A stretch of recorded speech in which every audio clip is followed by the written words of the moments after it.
নমস্কার, আমি সুরঞ্জন। আপনারা দেখছেন ম্যাক্স টিভি এবং ম্যাক্স টেলিভিশন 2। এই দুটো চ্যানেলেই আমাদের শর্টস থাকে, প্রতিবেদন থাকে এবং আপনাদের উপস্থিতিও থাকে। তো যে কোনো প্রতিবেদনই ম্যাক্স টিভিতে যেটা প্রচারিত হবে সেটা কিন্তু ম্যাক্স টেলিভিশন 2তেও আপনারা দেখতে পাবেন। সুতরাং দুটো চ্যানেলকেই আপনারা শেয়ার করবেন, লাইক করবেন, কমেন্টস করবেন, সাবস্ক্রাইব করবেন। আজ আরও একটি প্রতিবেদন নিয়ে আমি আপনাদের সামনে উপস্থিত হয়েছি। এটিও ভিন্ন সময়ে দুটি চ্যানেলেই প্রচারিত হবে। সেটি হচ্ছে গতকাল একটি ইন্টারভিউ হয় দুজন উদীয়মান ক্রিকেটারের। তাদের স্বপ্ন পূরণ হয়েছে বিগত ইংল্যান্ড টেস্ট সিরিজে, এবং তাদের অধ্যবসায়, তাদের ধৈর্য, তাদের নিষ্ঠা তাদেরকে সেই জায়গায় নিয়ে এসছে। তার জন্য তাদেরকে অনেক পরিশ্রম করতে হয়েছে, তবেই তারা সেই জায়গাতে এসছেন। এবং যেভাবে তারা খেলেছেন সেটা ইংল্যান্ডকেও চমকে দিয়েছে। অনভিজ্ঞ মিডল অর্ডার কিভাবে খেলে ম্যাচ বার করেছে ভারতীয় দলের হয়ে, ভারতীয় দলের পক্ষে, সেটা হচ্ছে একটি অসাধারণ অনুভূতি। সেই অনুভূতি আপনাদের কাছে এই প্রতিবেদনে আমি শেয়ার করব, যে ওই ইন্টারভিউতে ঠিক কি কি প্রশ্ন করা হয়েছিল এবং কি কি তারা উত্তর দিয়েছেন এবং কিভাবে উত্তর দিয়েছেন খুব সংক্ষেপে বলার চেষ্টা করব। এবারে প্রতিবেদনটি শুরু করা যাক।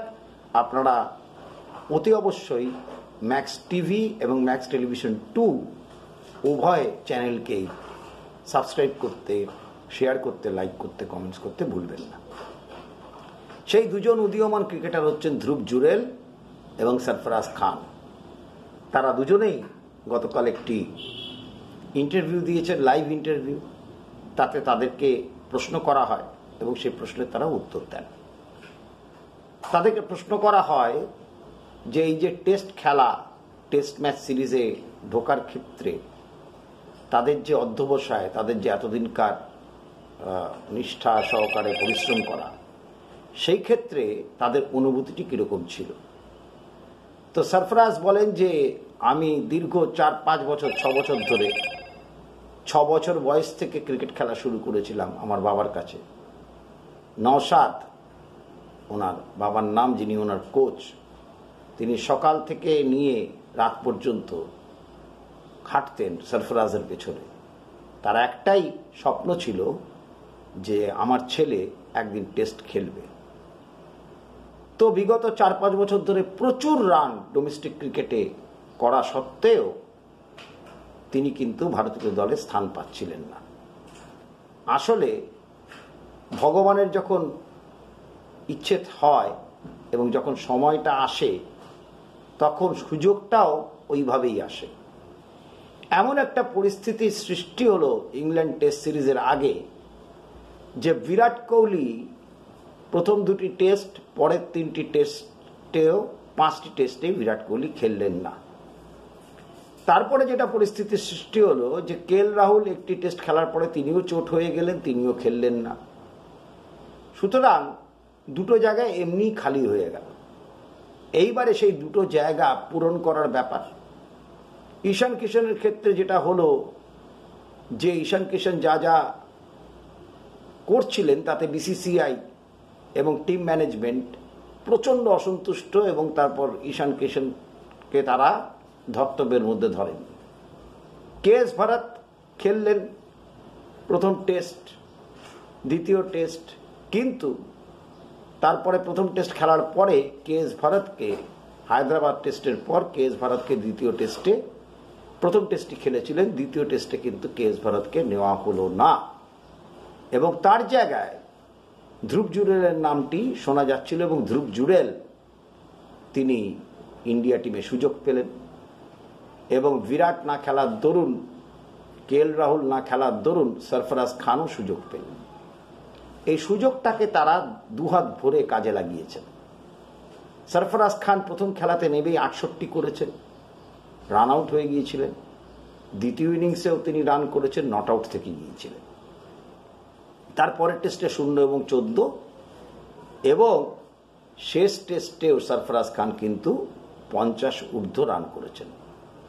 আর ধ্রুব জুড়েল রাঁচিতে অত্যন্ত খারাপ পজিশন থেকে ভারতকে তুলে নিয়ে গিয়ে সেই জায়গায় দাঁড় করিয়ে দিলেন যেখান থেকে ভারত 177 উইকেট, সেখান থেকে 307-এ পৌঁছে গিয়েছিল। তারপরে ইংল্যান্ডের ব্যাটিং বিপর্যয়, এবং তারপরে আবার সেকেন্ড ইনিংসে নেমে 39 রান করে নট আউট থেকে গেলেন। এবং এই ধ্রুব জুড়েল এবং সরফরাজ খান দুজনেরই অত্যন্ত প্রশংসা করেছিলেন সুনীল গাভাস্কর। সুনীল গাভাস্কর বলেছেন একটা ইন্টারভিউতে যে সরফরাজ খানের এত রান করা সত্ত্বেও সরফরাজ খানকে টিমে নেওয়া হচ্ছে না, এই প্রশ্ন যখন স্পোর্টস টকের পক্ষ থেকে, স্পোর্টস তাক এর পক্ষ থেকে নিখিল নাস গাভাস্করকে করেন, তখন গাভাস্কর উত্তর দেন যে যদি ক্রিকেট খেলাটা কিন্তু ওই স্লিম অ্যান্ড ট্রিম দিয়ে কিছু হয় না। ক্রিকেট খেলাতে অনেক এরকম ভারী প্লেয়ার ক্রিকেট খেলেছেন, তারা প্রচুর রানও করেছেন, তাদের রানিং বিটুইন দ্য উইকেট ছিল, প্রচুর উদাহরণ আছে। যদি এইটাই বেসিস হয় তাহলে ফ্যাশন শোয়ের লোকেদের আসা উচিত ক্রিকেট খেলতে, ক্রিকেটারদের নয়। ক্রিকেটটা এইভাবে চলে না, এটা ছিল সুনীল গাভাস্করের বক্তব্য। তো সরফরাজ খান তখন বলেন যে আমি যখন খেলতে নামি তখন আমার কাছে খুব একটা প্রথম 2-3টে বল আমার একটুখানি অসুবিধে মনে হচ্ছিল, যে কোথায় একটা মানে কিরকম একটা ব্যাপার ঘটছে।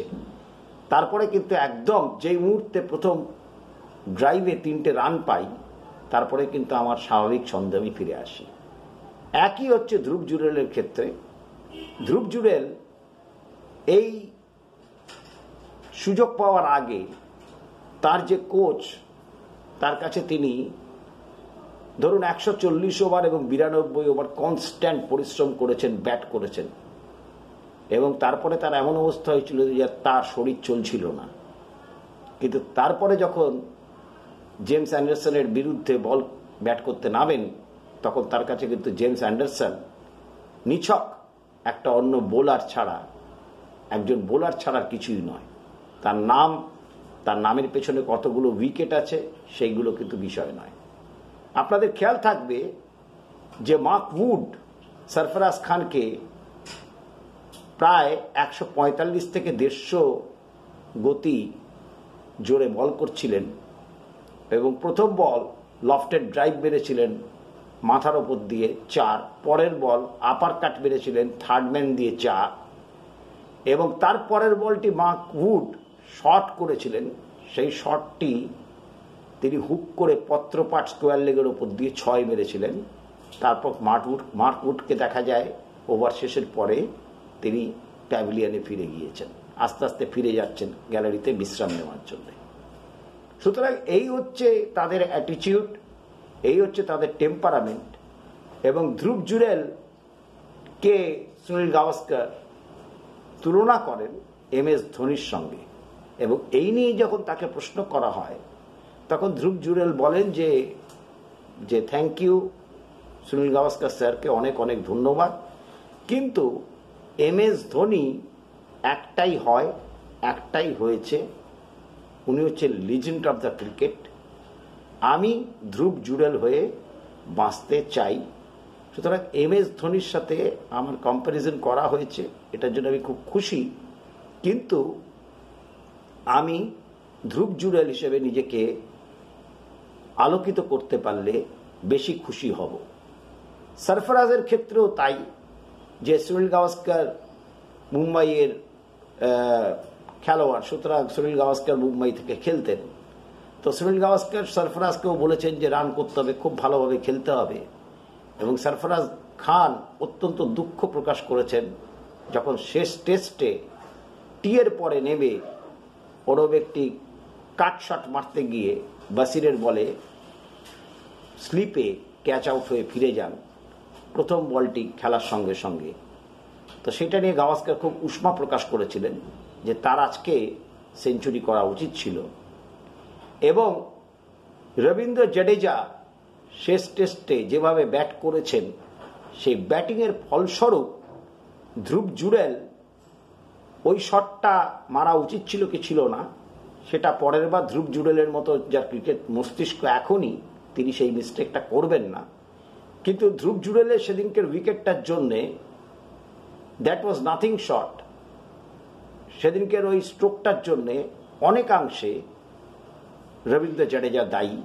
তার ওই স্লো ক্রিকেট, তার ওই ডিফেন্সিভ ওরিয়েন্টেড ক্রিকেট, সেটা খুবই হতাশ সমস্ত ক্রিকেট প্রেমীদের করেছে এবং আমাদেরকেও করেছিল।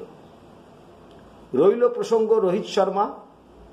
রোহিত শর্মা সম্বন্ধে যখন তাদেরকে প্রশ্ন করা হয়, বলেন যে রোহিত শর্মা হচ্ছে খুব ভালো টিমম্যান, একজন খুব ভালো অধিনায়ক। Of the field, on the field দুজনেরই একমত। অন দ্য ফিল্ড উনি জানেন কি করে খেলা বার করে নিতে হবে, এবং অফ দ্য ফিল্ড উনি এত ভালোভাবে কমিউনিকেট করেন, এত ভালোভাবে সঙ্গে থাকেন, এত ভালোভাবে কথা বলেন যে কোনো চাপ যদি থেকেও থাকে সেই চাপটা এই উদীয়মান ক্রিকেটারদের উপরে উনি আসতে দেন না। তো এই হচ্ছে সাফল্যের চাবিকাঠি। সাফল্যের জন্যে পরিশ্রমের বিকল্প যে কিছু হয় না, সেটাও সরফরাজ এবং ধ্রুব জুড়েলের কণ্ঠে ভেসে উঠেছে। সরফরাজকে প্রশ্ন করা হয় যে টি-20 দলে আপনি সুযোগ পাবেন কি পাবেন না, সেটা সম্পর্কে সরফরাজ বলেন আমি প্রস্তুত, আমি রেড বল নিয়েও প্রস্তুত, রেড বল নিয়ে আমাকে বহুত মেহনত করতে হবে। এবং তাকে যখন প্রশ্ন করা হয় যে রাহুল দ্রাবিড় বা রোহিত শর্মা কিছু বলেছেন কিনা টেস্ট সিরিজের পর, বলেছেন যে তুমি তো এখানে প্রচুর রান করেছো, প্রচুর রান আছে ডোমেস্টিক ক্রিকেটও ইন্টারন্যাশনাল ক্রিকেটও, তোমার এখন রান শুরু হয়ে গেছে, ভালোই খেলছো, তুমি খুবই ভালো খেলছো, কিন্তু আরো ভালো করতে হবে, নিজেকে তৈরি রাখো। ভারতের মাটিতে যেরকম খেলেছো ভারতের বাইরের মাটিতেও সেরকম ভাবে খেলতে হবে। তো সরফরাজ ধ্রুব জুড়েলের বক্তব্য হচ্ছে তারা টেস্ট ম্যাচ ক্রিকেটের সঙ্গে টি-20 ফরম্যাট অর্থাৎ সাদা বলের ক্রিকেটকে সঙ্গে নিয়ে চলতে চান, কিন্তু সেটাকে সমান তালে রাখতে চান, অর্থাৎ তাদের পরিশ্রম আরো তারা বাড়িয়ে তুলতে চান। এটি অসাধারণ সাফল্য।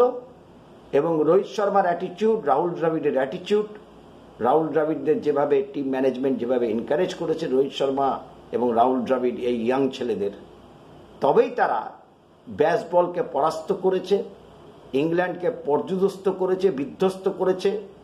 এবং ইংল্যান্ডও ভাবতে পারেনি এই অনভিজ্ঞ ব্যাটিং লাইন আপ ভারতের, তারা তাদের কাছে এইভাবে পরাজিত হবে।